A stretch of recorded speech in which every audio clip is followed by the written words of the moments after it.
नमस्कार दोस्तों, आज मैं आपको श्री बृहस्पतिवार व्रत की कथा सुनाने जा रही हूँ। प्रेम से बोलिए बृहस्पति देव की जय हो, विष्णु भगवान की जय हो।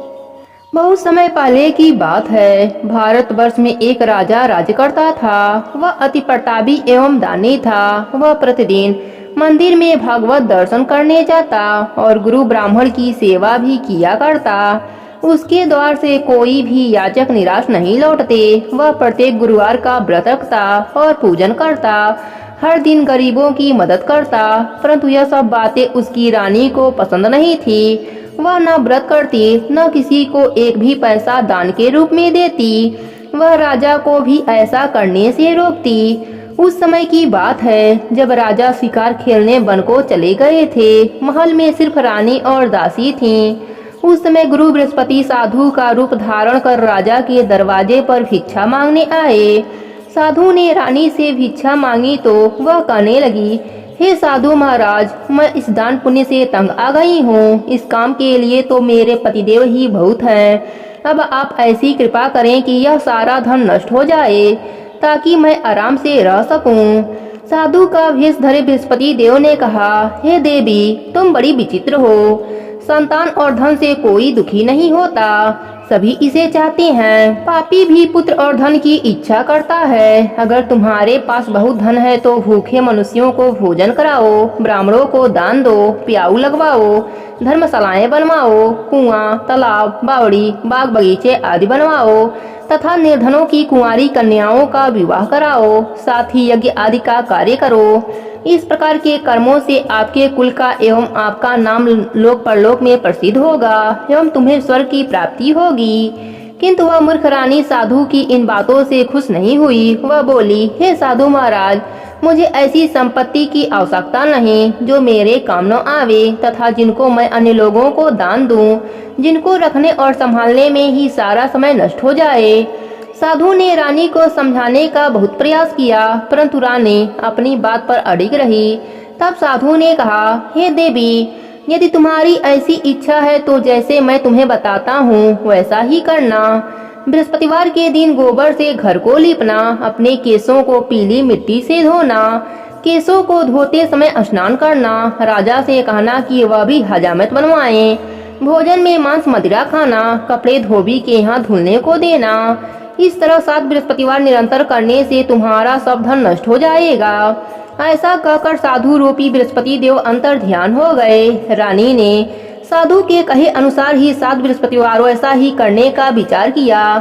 साधु के बताए अनुसार करते हुए उसे केवल 3 बृहस्पतिवार ही बीते थे कि उसकी समस्त धन संपत्ति नष्ट हो गई। भोजन के लिए परिवार तरसने लगा तथा सांसारिक भोगों से दुखी रहने लगा।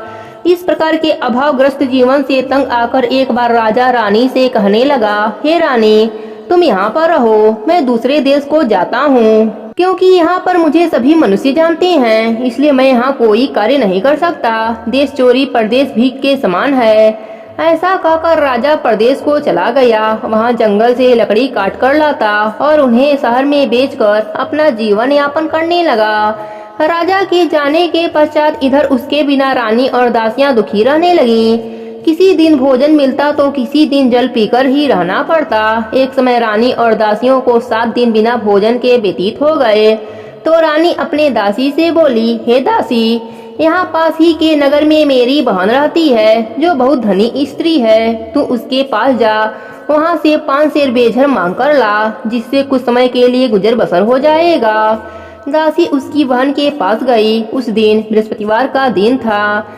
रानी की बहन उस समय ध्यान मग्न होकर पूजा कर रही थी। दासी ने रानी की बहन से कहा, हे रानी, मुझे आपके पास आपकी बहन ने भेजा है, मुझे 5 सेर बेझर दे दो। दासी ने अपनी बात अनेक बार कही, परंतु रानी की बहन ने कोई उत्तर नहीं दिया, क्योंकि वह उस समय बृहस्पतिवार की कथा सुन रही थी। रानी की बहन से जब दासी को कोई उत्तर नहीं मिला तो वह अति दुखी हुई। उसे क्रोध भी बहुत आया। लौटकर वह रानी से बोली, हे रानी, आपकी बहन बहुत धनी स्त्री हैं, परंतु वह बहुत घमंडी भी हैं। वह छोटे लोगों से बात नहीं करती। 5 सेर बेझर देने के लिए मैंने उनसे बहुत कहा, परंतु उसने कोई उत्तर नहीं दिया। इस प्रकार मुझे निराश एवं खाली हाथ लौटना पड़ा। रानी बोली, हे दासी, इसमें मेरी बहन का किसी प्रकार से कोई दोष नहीं। जब बुरे दिन आते हैं तब कोई सहारा नहीं देता, अपने पराये हो जाते हैं। अच्छे बुरे का ज्ञान विपत्ति में होती है, जो ईश्वर की इच्छा होगा वही होगा। यह सब हमारे भाग्य का दोष है। उधर पूजा समाप्त होने के पश्चात रानी की बहन ने सोचा कि मेरी बहन की दासी आई थी, परंतु मैंने उसे कोई उत्तर नहीं दिया, इससे वह बहुत दुखी होगी। कथा सुनकर तथा विष्णु भगवान का प्रसाद ग्रहण कर वह अपने बहन के घर गई तथा बोली, हे बहन, मैं बृहस्पतिवार का व्रत कर रही थी, तुम्हारी दासी आई, परंतु कथा समाप्त होने से पूर्व न उठते हैं न बोलते हैं, इसलिए मैं नहीं बोली। बताओ दासी किस कार्य से मेरे पास आई थी? रानी बोली, बहन, हमारे घर अनाज नहीं था तथा राजा प्रदेश गए हुए हैं। वैसे तुमसे कोई बात छिपी नहीं है, इस कारण मैंने दासी को तुम्हारे पास 5 सेर बेझर लेने के लिए भेजा था। इस पर रानी की बहन बोली, हे बहन, बृहस्पति भगवान सबको मनवांछित फल देते हैं। देखो शायद तुम्हारे घर के किसी कोने में अनाज रखा हो। यह सुनकर रानी की दासी घर के अंदर गई तो एक घड़ा बेझर का भरा हुआ मिला। उसे बड़ा आश्चर्य हुआ, क्योंकि उसके अनुसार घर का एक एक बर्तन अन्न से खाली था। उसने बाहर आकर रानी को सारा वृत्तांत सुनाया। दासी अपनी रानी से कहने लगी, हे रानी, देखो, वैसे भी हमको जब अन्न नहीं मिलता तो हम व्रत के समान ही रहते हैं। अगर इनसे व्रत की विधि तथा कथा पूछ ली जाए तो बृहस्पतिवार का व्रत हम भी कर लिया करेंगे। दासी के कहने पर रानी ने अपने बहन से बृहस्पतिवार व्रत पूजन विधि एवं नियमों के बारे में विस्तार से पूछा। उन्होंने बताया, जो बृहस्पतिवार के व्रत में चने की दाल और मुनक्कों से विष्णु भगवान का केले के जड़ में पूजन कर दीपक जलाता है, पीला भोजन करता है, पीले वस्त्र धारण करता है तथा प्रेम पूर्वक बृहस्पति भगवान की कथा सुनता है, तो इस प्रकार करने से गुरु भगवान उस भक्त से प्रसन्न होते हैं, अन्य धन पुत्र देते हैं, मनवांछित मनोकामना पूरी करते हैं। फिर व्रत एवं पूजन की विधि बताकर रानी की बहन अपने घर लौट आई। तत्पश्चात रानी और दासी दोनों ने निश्चय किया कि बृहस्पति देव भगवान का व्रत एवं पूजन जरूर करेंगे। 7 दिन पश्चात जब बृहस्पतिवार का दिन आया तो दोनों ने व्रत किया। घुड़सवार में जाकर चना और गुड़ बीन लाई और उसकी दाल बनाकर केले की जड़ में विष्णु भगवान का पूजन किया। अब पीला भोजन कहाँ से आए, यह सोचकर दोनों बड़ी दुखी हुई, परंतु उन्होंने व्रत किया था, इसलिए बृहस्पति देव भगवान उनसे प्रसन्न थे। एक साधारण व्यक्ति के रूप में वे 2 थाली में सुंदर पीला भोजन लेकर आए। दासी को देकर बोले, हे दासी, यह भोजन तुम्हारे और रानी के लिए है, तुम दोनों इसे ग्रहण करना। दासी भोजन पाकर अति प्रसन्न हुई और रानी से बोली, हे रानी, भोजन कर लो। रानी को भोजन के विषय में कुछ नहीं पता था, इसलिए वह दासी से बोली, जा तुम ही भोजन कर, क्योंकि तू व्यर्थ ही हमारी हंसी उड़ाती है। दासी बोली, हे रानी, एक व्यक्ति भोजन दे गया है। रानी बोली, वह भोजन तेरे लिए ही देकर गया होगा, इसलिए तू ही भोजन कर। दासी ने कहा, हे रानी, वह व्यक्ति हम दोनों के लिए 2 थाली में भोजन देकर गया है, अतः मैं और आप दोनों ही साथ साथ भोजन करेंगे। फिर दोनों ने गुरु भगवान को धन्यवाद एवं नमस्कार कर भोजन प्रारंभ किया। उसके बाद से दोनों प्रत्येक बृहस्पतिवार को गुरु भगवान का व्रत और पूजन करने लगे। बृहस्पति भगवान की कृपा से उन दोनों को भोजन एवं धन की कमी दूर हो गई, परंतु रानी फिर से पहले की तरह आलस्य करने लगी। तब दासी ने कहा, हे रानी, आप पहले भी इसी प्रकार आलस्य करती थीं। आपको धन संभालने में एवं दान देने में कष्ट होता था, इसी कारण सभी धन नष्ट हो गए और हमारी ऐसी दुर्दशा हो गई। अब गुरु भगवान की कृपा से धन मिला है तो आपको फिर आलस हो रहा है। बड़े कष्टों के बाद आपने यह धन पाया है, इसलिए आपको दान पुण्य करना चाहिए। भूखे मनुष्यों को भोजन कराओ, ब्राह्मणों को दान दो, प्याऊ लगवाओ, कुआं तालाब बावड़ी आदि का निर्माण कराओ, कुंवारी कन्याओं का विवाह कराओ, मंदिर पाठशाला बनाकर दान दो, धन को शुभ कार्यों में खर्च करो, जिससे आपके कुल का सम्मान बढ़े तथा आपको स्वर्ग की प्राप्ति हो। दासी की बात मानकर रानी ने इसी प्रकार के कर्म करने आरंभ कर दिए। इस प्रकार करने से उसका काफी यश फैलने लगा। कुछ दिनों के बाद एक दिन रानी और दासी आपस में विचार करने लगी कि न जाने राजा किस दशा में होंगे, उनकी कोई खोज खबर नहीं है। रानी राजा की खबर न पाकर उदास रहने लगी। गुरु भगवान से उन्होंने प्रार्थना की और भगवान ने रात्रि में राजा को सपने में दर्शन देकर कहा, हे राजा उठ, तेरी रानी तुझको याद करती है, अब अपने देश को लौट जा। राजा प्रातः काल उठा, वह सोचने लगा, मैं किस प्रकार रानी के पास खाली हाथ जाऊंगा, मेरे पास तो कुछ भी नहीं। स्त्री जात खाने और पहनने के ही साथी होती हैं, पर प्रभु की आज्ञा मानकर वह अपने नगर को चलने को तैयार हुआ। परदेश में राजा बहुत दुखी रहने लगा। प्रतिदिन जंगल में लकड़ी बीनकर लाता और उसे शहर में बेचकर अपने दुखी जीवन को बड़ी कठिनाइयों से व्यतीत करता। एक दिन राजा दुखी होकर अपने पुराने दिनों को याद करके रोने लगा। उस जंगल में बृहस्पति देव एक साधु का रूप धरकर आए और राजा से बोले, हे लकड़ीहारे, तुम इस बिरियान जंगल में किस चिंता में बैठे हो, मुझे बताओ। यह सुनकर राजा की आंखों में आंसू भर आए और वह साधु को प्रणाम करके बोला, हे प्रभु, आप सब कुछ जानने वाले हैं। इतना कहकर राजा ने साधु को अपनी समस्त व्यथा सुना दी।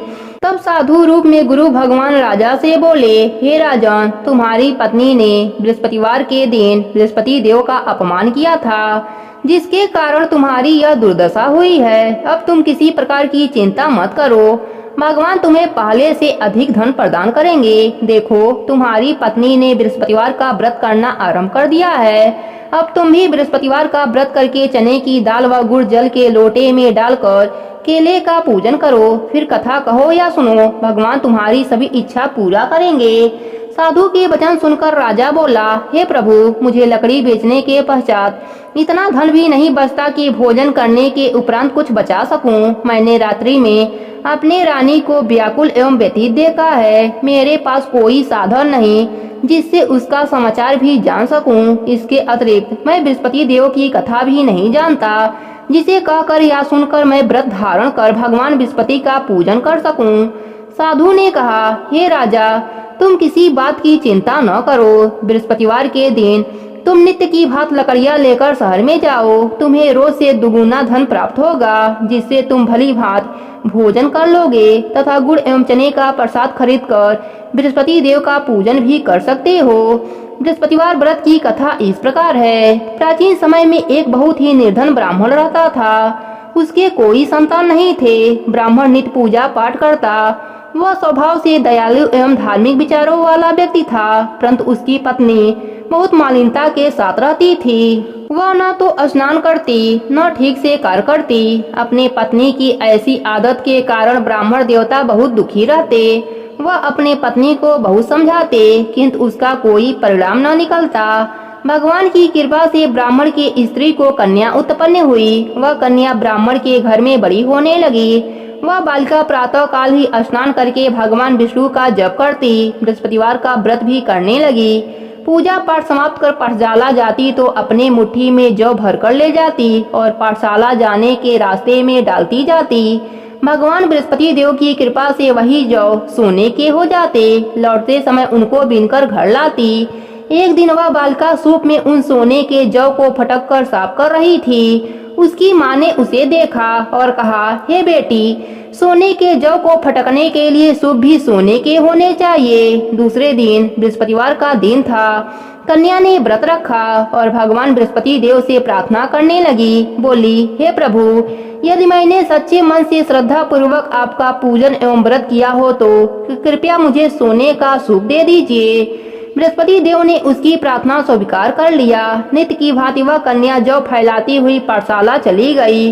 पाठशाला से लौटकर जब वह जौ बीन रही थी तो बृहस्पति भगवान की कृपा से उसे सोने का सूप प्राप्त हुआ।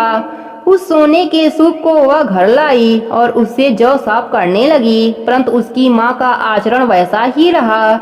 एक दिन वह कन्या सोने के सूप में जौ साफ कर रही थी। उसी समय अचानक उस नगर का राजकुमार वहां से होकर निकला। कन्या के रूप एवं कार्य को देखकर राजकुमार कन्या पर मोहित हो गया। राजमहल लौटकर राजकुमार अन्न और जल त्याग कर उदास होकर लेट गया। राजा को जब अपने पुत्र द्वारा अन्न जल त्यागने का समाचार ज्ञात हुआ तो अपने मंत्रियों के साथ वह राजकुमार के पास गए और बोले, हे बेटा, तुम्हें किस बात का दुख है? किसी ने तुम्हारा अपमान किया है अथवा कोई और कारण है? मुझे बताओ, मैं वही करूंगा जिससे तुम प्रसन्न हो जाओ। राजकुमार ने अपने पिता की बातें सुनी तो वह बोला, आपकी कृपा से मुझे किसी प्रकार का कष्ट नहीं है, किसी ने मेरा अपमान भी नहीं किया है, परंतु मैं उस कन्या के साथ विवाह करना चाहता हूँ जो सोने के सूप में सोने के जौ फटक रही थी। यह सुनकर राजा आश्चर्य में पड़ गया और बोला, हे राजकुमार, इस तरह की कन्या का पता तुम लगाओ, मैं तुम्हारा विवाह उसके साथ अवश्य ही करवा दूंगा। तब राजकुमार ने प्रसन्न होकर राजा को उस ब्राह्मण कन्या के घर का पता बताया। राजा के आदेश पर मंत्री उस कन्या के घर गए और राजा का आदेश ब्राह्मण को कह सुनाया। कुछ ही दिन बाद ब्राह्मण कन्या का विवाह राजकुमार के साथ हो गया। घर से कन्या के विदा होते ही उस ब्राह्मण के घर में पहले की ही तरह निर्धनता वास करने लगी। अब भोजन के लिए अनाज भी बड़ी मुश्किल से मिलता था। एक दिन दुखी होकर ब्राह्मण देवता अपने बेटी से मिलने गए। बेटी पिता की ऐसी अवस्था को देखकर अत्यंत दुखी हुई और अपने माँ का समाचार पूछा। ब्राह्मण ने पुत्री को सभी हाल कह सुनाया। पुत्री ने अपने पिता को बहुत सा धन देकर विदा किया। इस प्रकार ब्राह्मण का कुछ समय सुखपूर्वक व्यतीत हुआ, लेकिन धन समाप्त होने के बाद स्थिति पहले की तरह हो गई। ब्राह्मण फिर अपनी पुत्री के यहाँ गया और उससे सभी हाल कह सुनाया। पुत्री बोली, हे पिताजी, आप अपने साथ माताजी को यहाँ लाइए, मैं उन्हें यह विधि बता दूंगी जिससे गरीबी दूर हो जाएगी। ब्राह्मण देवता अपनी पत्नी को साथ लेकर राजमहल अपने पुत्री के पास पहुँचे तो पुत्री अपने माँ को समझाने लगी, हे माँ, तुम सुबह उठकर सर्वप्रथम स्नान आदि से करके भगवान विष्णु का पूजन किया करो तो सब निर्धनता दूर हो जाएगी। वह सुबह उठकर सर्वप्रथम अपनी पुत्री का बचा हुआ जूठन खा लेती थी। एक दिन उसकी बेटी को अपने माँ पर बहुत गुस्सा आया। उसने एक रात एक कोठरी से सारा सामान निकलवा कर अपने माँ को उसमें बंद कर दिया। प्रातः कोठरी से अपने माँ को निकालकर तथा स्नान आदि करा के पूजा पाठ कराया तो उसकी माँ की बुद्धि ठीक हो गई। इसके बाद वह प्रतिदिन पूजा पाठ करती और प्रत्येक बृहस्पतिवार का व्रत भी रखने लगी। इस व्रत के प्रभाव से उसकी माँ भी अत्यंत धनवान तथा पुत्रवती हो गई और बृहस्पति देवता की कृपा से वृद्धा अवस्था में मृत्यु को प्राप्त कर स्वर्ग को गई। वह ब्राह्मण भी सुख पूर्वक इस लोक का सुख भोग कर स्वर्ग को प्राप्त हुआ। इस प्रकार कहानी कहकर साधु देवता वहाँ से अंतर ध्यान हो गए। धीरे धीरे समय बीत गया तथा बृहस्पतिवार का दिन भी आ गया। लकड़ीहारा रूपी राजा जंगल से लकड़ी काटकर किसी शहर में बेचने गया। आज उसे और दिनों से अधिक ज्यादा धन मिला। राजा ने चना गुड़ आदि लाकर भगवान विष्णु का पूजन किया तथा बृहस्पतिवार का व्रत भी किया। उस दिन से उसके सभी कष्ट दूर हो गए, परंतु अगले बृहस्पतिवार को वह व्रत करना भूल गया। इस कारण बृहस्पति भगवान उससे रुष्ट हो गए। उस दिन उस नगर के राजा ने विशाल यज्ञ का आयोजन किया तथा अपने समस्त राज्य में घोषणा करा दी कि कोई भी मनुष्य अपने घर में भोजन न बनाए न आग जलाए, सब लोग मेरे यहाँ भोजन करने आए। इस आज्ञा को जो नहीं मानेगा उसको सूली पर लटका दिया जाएगा। राजा की आज्ञा अनुसार राज्य के सभी निवासी राजा के भोज में सम्मिलित होने गए, परंतु लकड़ीहारा कुछ विलम्ब से पहुंचा, इसलिए राजा उसको भोजन कराने अपने साथ महल में ले गए। जब राजा लकड़ीहारे को भोजन करा रहे थे तो रानी की दृष्टि उस खूंटी पर पड़ी जिस पर 9 लखा हार टंगा हुआ था। उसे हार खूंटी पर लटका दिखाई नहीं दिया। रानी को निश्चय हो गया कि मेरा हार इस लकड़ीहारे ने चुरा लिया है। उसी समय रानी की जिद पर राजा ने सैनिक बुलाकर लकड़ीहारे को जेल में डलवा दिया। जेल खाने में बंद वह लकड़ीहारा बहुत दुखी होकर विचार करने लगा, न जाने कौन से पूर्व जन्म के कुकर्म से मुझे यह दुख प्राप्त हुआ है। जेल में बंद लकड़ीहारा भगवान बृहस्पति देव को याद करने लगा। तत्काल बृहस्पति देव साधु के रूप में प्रकट हो गए और उसकी दशा देखकर कहने लगे, अरे मूर्ख, तू बृहस्पतिवार को बृहस्पति देव की कथा एवं व्रत करना भूल गया, इसी कारण तुझे दुख प्राप्त हुआ है। अब किसी प्रकार की चिंता मत कर। बृहस्पतिवार के दिन जेल खाने के दरवाजे पर तुझे 4 पैसे पड़े मिलेंगे। तू उन पैसों से प्रसाद मंगाना और बृहस्पति देव का पूजन एवं कथा करना। कथा का प्रसाद स्वयं भी ग्रहण करना तथा दूसरों को भी खिलाना। इस प्रकार करने से तुम्हारे सभी कष्ट दूर हो जाएंगे। अगले बृहस्पतिवार राजा को जेल के द्वार पर 4 पैसे पड़े मिले। राजा ने पूजा का सामान मंगाकर कथा कही और प्रसाद बांटा। उसी रात बृहस्पति देव ने उस नगर के राजा को सपने में दर्शन देकर कहा, हे राजा, तूने जिस आदमी को जेल खाने में बंद कर रखा है वह निर्दोष है, वह राजा है, उसे छोड़ दो। रानी का नौलखा हार उसी खूंटी पर टंगा हुआ है। अगर तू ऐसा नहीं करेगा तो मैं तेरे को नष्ट कर दूंगा। राजा सुबह उठा और खूंटी पर हार टंगा देखकर लकड़िहारे को बुलाकर उससे क्षमा याचना की तथा राजा के योग्य सुंदर वस्त्र आभूषण भेंट कर उसे विदा किया। बृहस्पति देव की आज्ञा अनुसार राजा अपने नगर को चल दिया। जब वह नगर के निकट पहुंचा तो उसे बहुत आश्चर्य हुआ। वहां पहले से अधिक तालाब, बाग और कुएं आदि बहुत सी धर्मशालाएं, मंदिर आदि बने हुए थे। राजा ने जब नगरवासियों से पूछा कि यह बाग, तालाब, धर्मशालाएं एवं कुएं किसके द्वारा बनवाए गए हैं, तब नगर के सब लोग कहने लगे कि यह सब रानी और दासी द्वारा बनवाए गए हैं। राजा को बहुत आश्चर्य हुआ, परंतु क्रोध भी बहुत आया। जब रानी ने यह खबर सुनी कि राजा आ रहे हैं तो उसने दासी से कहा, हे दासी, देख, राजा हमें अति दीन अवस्था में छोड़ गए थे। वह हमारी ऐसी हालत देखकर कहीं द्वार से ही न लौट जाएं, इसलिए तू द्वार पर खड़ी हो जा। रानी की आज्ञा अनुसार दासी दरवाजे पर खड़ी हो गई। जब राजा आए तो उन्हें अपने साथ महल में लीबा आई। तब राजा ने क्रोध करके अपनी तलवार निकाली तथा रानी से पूछा, बताओ, इतना धन तुम्हें किस प्रकार प्राप्त हुआ है? तब रानी ने बताया कि हमें यह सब धन बृहस्पति देव के व्रत के प्रभाव से प्राप्त हुआ है। अब राजा ने निश्चय किया कि 7 दिन बाद तो सभी बृहस्पति देव का पूजन करते हैं, परंतु मैं प्रतिदिन दिन में 3 बार कथा कहा करूंगा तथा नित्य व्रत किया करूंगा। अब हर समय राजा के दुपट्टे में चने की दाल बधी रहती तथा दिन में 3 बार कथा कहता। ऐसे ही एक दिन राजा ने विचार किया, चलो अपने बहन के यहाँ हो आऊं। ऐसा निश्चय कर राजा घोड़े पर सवार होकर अपने बहन के घर चल दिया। मार्ग में उसने देखा कि कुछ आदमी एक मुर्दे को लिए जा रहे हैं। उन्हें रोककर वह कहने लगा, अरे भाइयों, कुछ देर मेरी बृहस्पति देव की कथा सुन लो। वे बोले, लो, हमारा आदमी मर गया है, इसकी अपनी कथा की पड़ी है। परंतु कुछ आदमी बोले, अच्छा, कहो, हम तुम्हारी कथा भी सुनेंगे। राजा ने दाल निकाली और कथा करनी शुरू कर दी। जब कथा आधी हो गई तो मुर्दा हिलने लगा और जब कथा समाप्त हुई तो मुर्दा राम राम कह के उठ बैठा। राजा आगे चला तो उसे चलते चलते शाम हो गई। आगे मार्ग में उसे एक किसान खेत में हल चलाता हुआ मिला।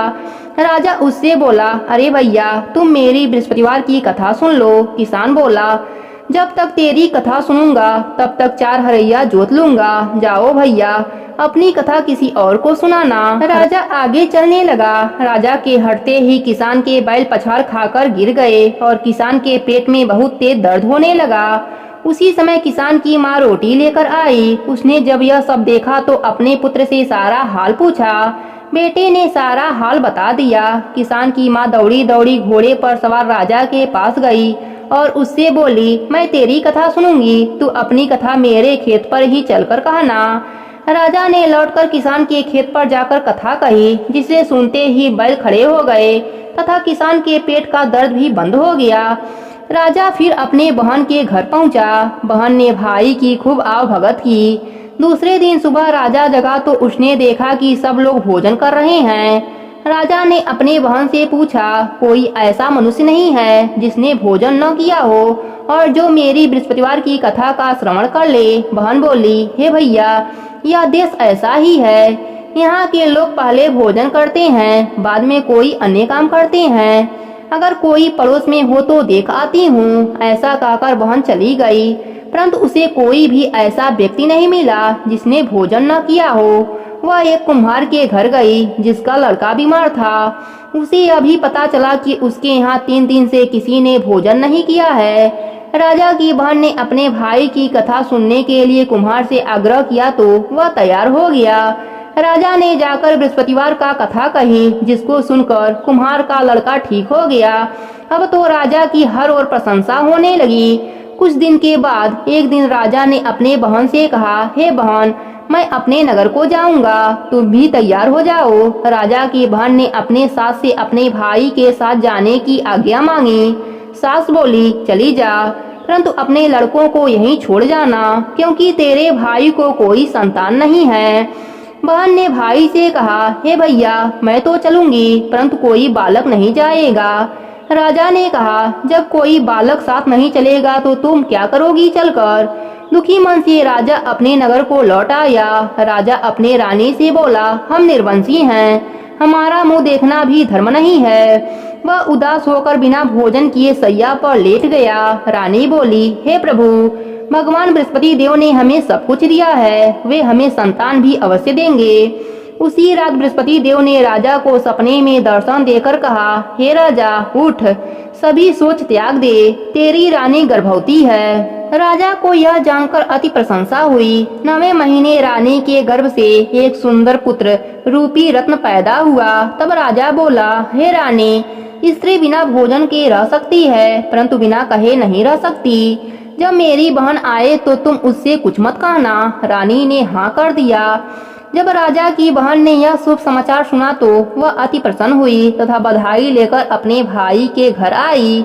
तब रानी ने कहा, घोड़ा चढ़कर नहीं आई, गधा चढ़कर आई। राजा की बहन बोली, भाई, मैं इस प्रकार न कहती तो तुम्हें औलाद कैसे मिलती। भगवान बृहस्पति देव ऐसे ही हैं, जैसी जिसके मन में कामनाएं हैं सभी को पूर्ण कर मनवांछित फल देते हैं। जो श्रद्धा पूर्वक बृहस्पतिवार का व्रत करता है एवं कथा पढ़ता है अथवा सुनता है और दूसरों को सुनाता है, बृहस्पति देव उसकी सभी मनोकामना पूर्ण करते हैं। बृहस्पति देव उनकी सदैव रक्षा करते हैं। जैसे रानी और राजा ने बृहस्पति देव की कथा का गुणगान किया, उनकी सभी इच्छाएं बृहस्पति देव ने पूरी की। इसलिए सबको कथा कहने अथवा सुनने के बाद बृहस्पति भगवान का प्रसाद ग्रहण करना चाहिए तथा सच्चे मन से एवं भावना से भगवान बृहस्पति देव का अमलन करते हुए उनकी सदा जय जयकार करनी चाहिए। प्रेम से बोली विष्णु भगवान की जय हो, बृहस्पति देव की जय हो।